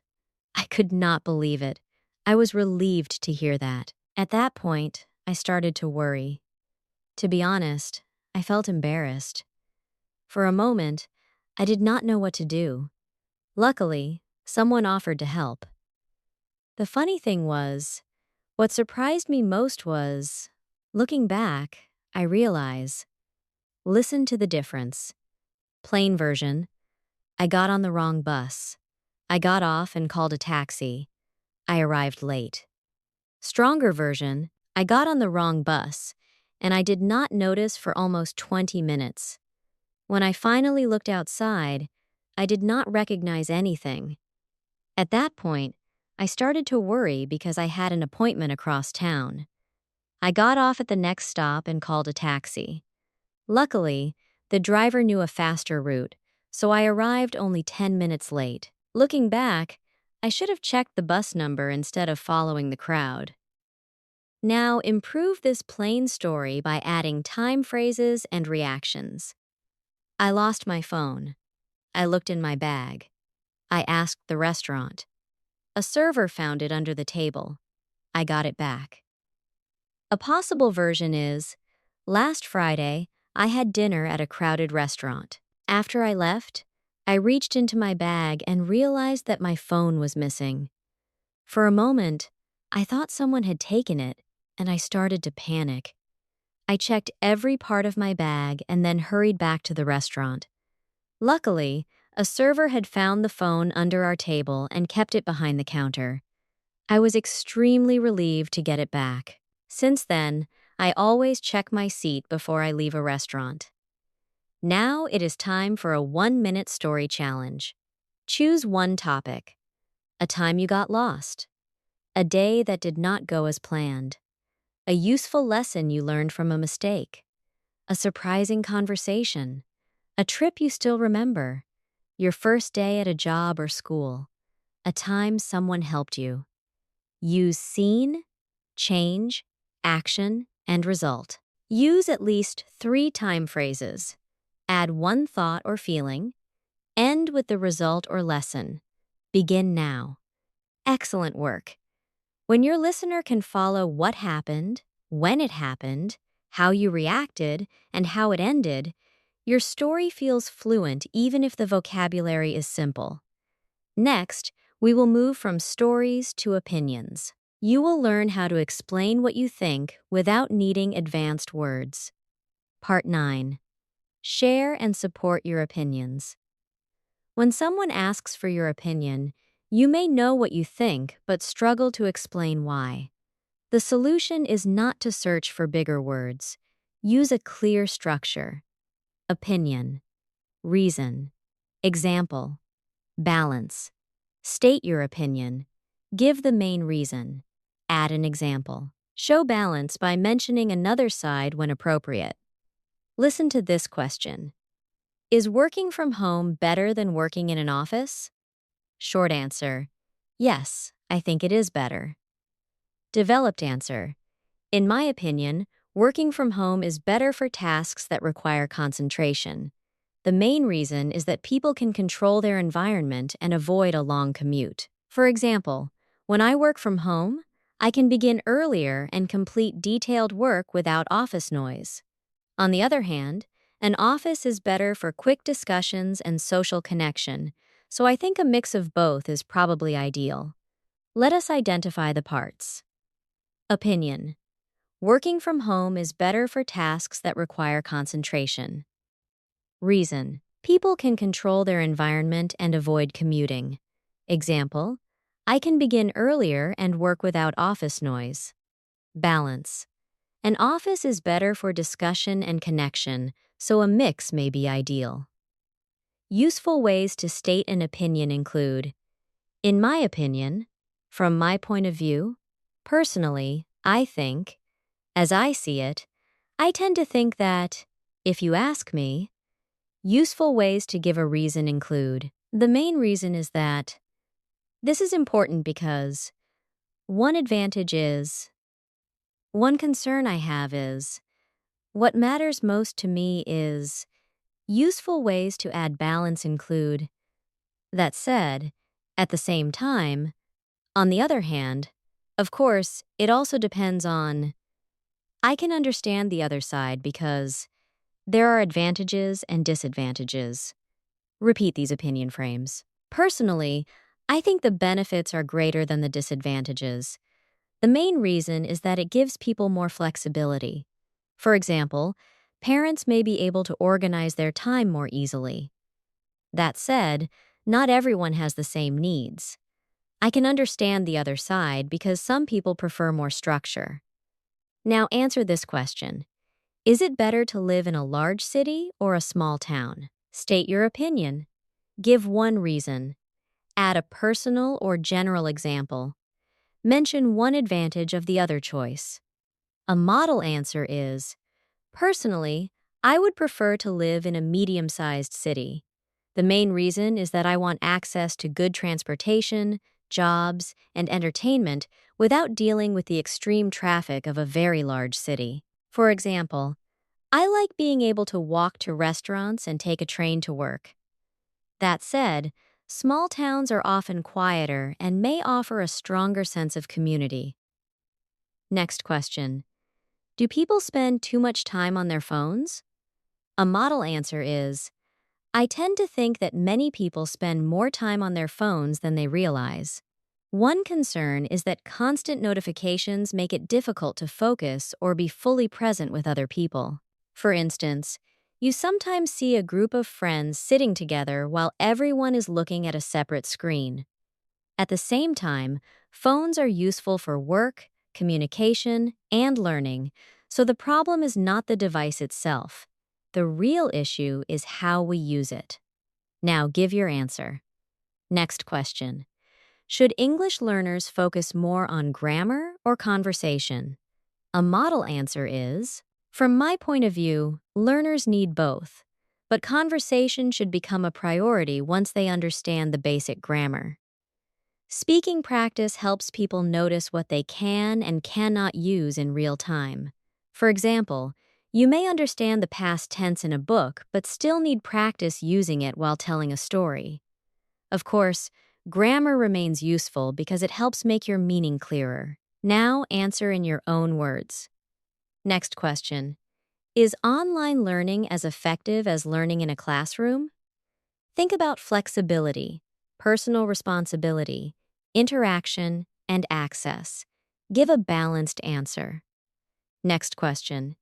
Is it better to save money for the future or spend it on experiences now? You do not have to choose one side completely. You can say that balance matters. A model answer is, if you ask me, people should save enough to feel secure, but also spend some money on meaningful experiences. Saving is important because unexpected expenses can happen, and long-term goals require planning. However, waiting forever to enjoy life is not healthy either. For example, a reasonably priced trip with family can create memories that last for years. The right balance depends on a person's income, responsibilities, and priorities. Now give your view. Let us practice agreeing and adding something new. I agree. That is correct, but it does not move the conversation very far. Try, I agree, especially because... That is a good point. I would also add that I feel the same way. In my experience, exactly. Another example is, I agree up to a point, although, listen, online classes are convenient because people can learn from anywhere. I agree, especially for people who live far from a school or have an unusual work schedule. I would also add that recorded lessons allow students to review difficult parts. Now, respond to this opinion. Everyone should learn a practical skill, such as cooking or basic home repair. Agree and add a reason or example. Next, practice partial disagreement. Use phrases such as, I see what you mean, but that may be true in some cases. However, I agree with the general idea, although I am not completely convinced because it depends on the situation. Listen, social media is a waste of time. I see what you mean, but I would not say it is always a waste of time. People can use it to stay in touch, discover useful information, or promote a business. The problem begins when people use it without a clear purpose for several hours a day. Now respond to this opinion. It is impossible to learn a language well without living abroad. A possible response is, I am not completely convinced because many learners become strong speakers without living abroad. Today, people can speak with international partners online and listen to natural English every day. Living abroad can create more opportunities, but progress still depends on how actively someone uses the language. Give your own response. Now, complete a 60-second opinion challenge. Choose one topic. Schools should teach more practical life skills. Artificial intelligence will improve the way people learn. 4-day workweeks are better for employees and companies. Travel is one of the best forms of education. People should sometimes take a complete break from the internet. State your opinion. Give your strongest reason. Add an example. Mention another side. Finish with a clear final thought. Begin now. Well done. A strong opinion is not about using difficult language. It is about helping the listener follow your reasoning. Next, we will use everything you have practiced to solve real-life conversation problems.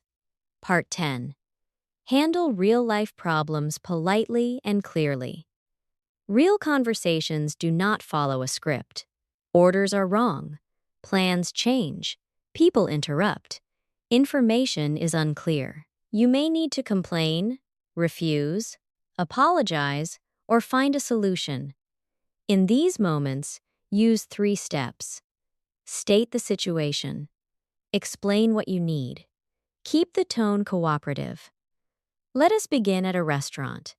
You ordered a hot coffee, but the server brings an iced coffee. You could say, "Excuse me, I think there may have been a small mix-up. I ordered a hot coffee, but this one is iced. Would it be possible to change it? The server says, I am sorry about that. I will bring you a hot one right away. You reply, no problem, thank you. Notice the tone. You clearly state the problem, but you do not attack the person. Useful phrases include, excuse me, I think there may have been a mistake. I am sorry, but this is not what I ordered. It looks like something is missing. Would it be possible to replace this? Could you check that for me, please? I would appreciate your help. Now, respond to these restaurant problems. Your food is cold. The bill includes something you did not order. You asked for no cheese, but the dish has cheese. You have been waiting for a long time. Possible responses include, excuse me, I am sorry, but the food is cold. Would it be possible to warm it up? Could you check the bill for me, please? It includes a dessert, but we did not order one. I think there may have been a mix-up. I asked for no cheese because I cannot eat it. Would it be possible to prepare the dish again? Excuse me. We ordered about 40 minutes ago, and our food has not arrived yet. Could you check on it for us? Next situation. A hotel. You reserved a quiet room, but your room is next to a noisy elevator. Listen. Guest. Hi. I just checked into room 508, and I was hoping you could help me with something. The room is right next to the elevator, and it is quite noisy. I requested a quiet room when I made the reservation. Would it be possible to move to another room? Receptionist. I am sorry about that. Let me see what we have available. Guest. Thank you. I do not mind being on a different floor. I would just prefer somewhere away from the elevator. Receptionist. We have a room on the 7th floor that should be much quieter. Guest. That would be perfect. I appreciate your help. Now, handle one hotel problem. The Wi-Fi does not work. The room has not been cleaned. The air conditioning is too loud. Your reservation shows the wrong departure date. State the problem, explain what you expected, and request a solution. Next situation. Changing plans with a friend. You agreed to meet at 6, but you need to work late. A complete message might be, I am really sorry, but something urgent came up at work, and I will not be able to leave on time. I know we planned to meet at 6. Would 7:30 work instead? If that is too late, I completely understand, and we can choose another day. This apology has 4 useful parts. Apology. Short reason. Alternative. Respect for the other person's choice. Repeat these phrases. I am sorry for the late notice. Something unexpected came up. Would it be possible to meet a little later? If that does not work for you, we can reschedule. I understand if you would prefer another day. Now, change one of these plans politely. You cannot attend a birthday dinner. You need to move an online meeting to the next morning. You promised to help someone move, but you have become sick. You are running 30 minutes late because the train stopped. Next, let us refuse a request without sounding rude. You can use appreciation, a clear limit, and an alternative. Thanks for thinking of me. I would like to help, but I already have a deadline that afternoon. I could look at it the following morning if that would be useful. Useful phrases include, I appreciate you asking, but I am afraid I will not be able to. I would like to help, but unfortunately, I already have. I cannot do that today, but I could. Would another time work? Now, respond politely. A coworker asks you to take an extra task, but your schedule is full. A friend invites you out, but you need to rest. Someone asks to borrow something valuable, and you are not comfortable lending it. A classmate asks you to complete part of their assignment. Remember, a polite answer can still be clear. Next situation. A difficult phone call. Phone conversations are challenging because you cannot see facial expressions. You may need to confirm more information. Listen. Agent. Thank you for calling. City Delivery. How can I help you? Customer. Hi. I am calling about a package that was supposed to arrive yesterday, but the tracking page has not changed for 2 days. Agent. I can check that for you. May I have the tracking number? Customer. Yes. It is A749B216. Would you like me to repeat that? Agent. I have it. Thank you. It looks like the package was delayed because of severe weather. Customer. I am sorry. I missed the last part. Did you say it was delayed because of the weather? Agent. That is correct. It should arrive tomorrow afternoon. Customer. Could you give me a more specific time window? Agent. The current estimate is between 2 and 5. Customer. Let me confirm that. Tomorrow between 2 and 5. Is that right? Agent. Yes. Customer. Great. Thank you for your help. Now create your own phone conversation. Choose one situation. You need to change a medical appointment. You were charged twice for an online order. You want to ask about a class schedule. Your internet service has stopped working. Explain why you are calling. Give the necessary detail. Ask one clarification question. Confirm the final solution. End politely. Next, let us handle a misunderstanding with another person. Friend. I waited for you at the cafe yesterday. Why did you not come? You. I am really sorry. I thought we had changed the plan to today. I may have misunderstood your message. Friend. I said I was free today too, but I did not mean we were changing yesterday's plan. You. I see what happened. That was my mistake. I should have confirmed the date instead of assuming. Can I make it up to you by buying you coffee this afternoon? Friend. That is okay. 3 o'clock works for me. You? Great. Let me confirm. Today at 3 at the same cafe. This response includes responsibility, explanation, repair, and confirmation. Now respond to one misunderstanding. You sent an unclear message, and a coworker completed the wrong task. A friend thinks you ignored their invitation, but you never received it. You thought a meeting was online, but everyone else went to the office. Someone thinks your short reply means you are angry. Finally, let us practice giving feedback.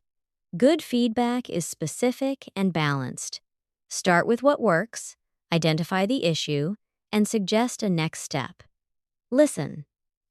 The presentation was clear, and the examples made the main idea easy to understand. One area we could improve is the final section because it contains a lot of information on one slide. Perhaps we could divide it into 2 slides and make the recommendation more visible. Useful phrases include, one thing that worked well was, I especially liked. One area we could improve is, it might be clearer if, perhaps we could. The main suggestion I would make is, now give feedback on an imaginary presentation, event, class, product, or service. Mention one strength. Identify one issue. Suggest one practical improvement. Excellent. You have now practiced the kinds of problems that make many learners freeze. You can state the situation, explain what you need, clarify information, offer a solution, and keep your tone cooperative. We are ready for the final stage of the masterclass, combining all 5 steps under pressure. Part 11. The Real-Life Speaking Challenge. In this section, you will face 10 realistic situations. The support will gradually decrease. For every challenge, remember the Fluency Ladder. Start. Begin before you have a perfect answer. Build. Add a reason or detail. Connect. Show how your ideas relate. Interact. React and give the other person a way to continue. Recover. Describe, correct, or clarify when necessary. Challenge 1. You are introduced to a new coworker. They say, "Hi, I am Jordan. I just joined the design team. It is my first day, so I am still trying to find everything." Respond naturally. React to their first day. Introduce yourself. Relate to their situation. Offer help or ask a question. A possible response is, "Hi, Jordan. Welcome to the team. I am Sam, and I work with the marketing group upstairs. I remember feeling a little lost on my first day, too. If you need help finding a meeting room or anything else, just let me know. Have you met the rest of your team yet?" Challenge 2. A friend asks, "You have been studying English for a while now. What keeps you motivated?" Begin within 3 seconds. Give a reason. Add an example. Mention one challenge. A possible response is, "I would say my biggest motivation is being able to communicate with more people. For example, I recently had a short conversation with a visitor in English, and it felt great to understand each other. Progress is sometimes slow, especially when I am busy, but moments like that remind me why I started." Challenge 3. You are in a store and cannot find the word stapler. Ask an employee for help without using that word. A possible response is, "Excuse me, I am looking for a small office tool, but I cannot remember what it is called in English. You use it to attach several pieces of paper with small pieces of metal. Do you know what I mean?" The employee says, "A stapler?" Continue. "Yes, that is it. Thank you. Could you show me where the staplers are?" Challenge 4. Your manager says, "Could you take care of the customer issue before the meeting?" The instruction is unclear. Clarify the task and deadline. A possible response is, "Of course. Just to make sure I understand, are you referring to the customer who reported a billing problem this morning? And would you like me to contact them before our 10 o'clock meeting?" Challenge 5. Someone says, "I think people can learn everything they need from short online videos. Traditional classes are no longer necessary." Respond with partial disagreement. State your view, give a reason, and acknowledge another side. A possible response is, "I agree that short videos can be extremely useful, especially when someone wants a quick explanation. However, I do not think they can replace every class. Some skills require a clear learning plan, regular feedback, and longer practice. So, from my point of view, videos and classes work best when they support each other." Challenge 6. You promise to attend a friend's dinner tonight, but you are feeling sick. Call your friend and change the plan. Apologize. Give a short, honest reason. Offer an alternative. Show respect for their feelings. A possible response is, "Hi, I am really sorry for the late notice, but I have been feeling worse throughout the afternoon, and I do not think I should come to dinner tonight. I was looking forward to seeing you, and I hope this does not cause a problem. Could I take you out for lunch next weekend instead?" Challenge 7. Tell a short story about a time technology failed at the worst possible moment. Use scene, change, action, and result. Add one reaction. A model story is, "Last year, I was giving an online presentation to a new client. I had practiced everything, and the first few minutes went well. Then, just as I opened the most important slide, my internet connection stopped. For a moment, I had no idea what to do. I quickly called my coworker and asked her to continue while I connected through my phone. Luckily, I returned after about 3 minutes, and we finished the presentation successfully. Since then, I have always prepared a backup connection before important calls." Now give your story. Challenge 8. You ordered a product online. It arrived damaged, and the company offers you only a small discount. You would prefer a replacement. Stay polite but clear. A possible response is, "Thank you for offering the discount. However, the product is damaged and cannot be used properly, so a discount would not solve the problem. I would prefer a replacement in good condition. Could you tell me how to return this one and receive a new item? Challenge 9. Someone asks, what is one change that would improve your community? Give a 1-minute opinion. State the change. Explain why it matters. Give an example. Mention a possible difficulty. End with a clear conclusion. A model answer is, one change that would improve my community is better public transportation in the evening. Many people work late, but the buses become less frequent after 8. As a result, they need to drive or pay for an expensive taxi. For example, a friend of mine sometimes waits almost 40 minutes after her shift. Increasing service would cost money, of course, so the city would need to study which routes have the greatest need. Even a few additional buses during busy evening hours could make daily life safer and easier. Now give your answer. Challenge 10. You are having a conversation with someone you have just met. They tell you, I moved here 3 months ago for work. I like the city, but I have not made many friends yet. Keep the conversation moving for at least 1 minute. React to what they said. Relate to the experience if possible. Ask a follow-up question.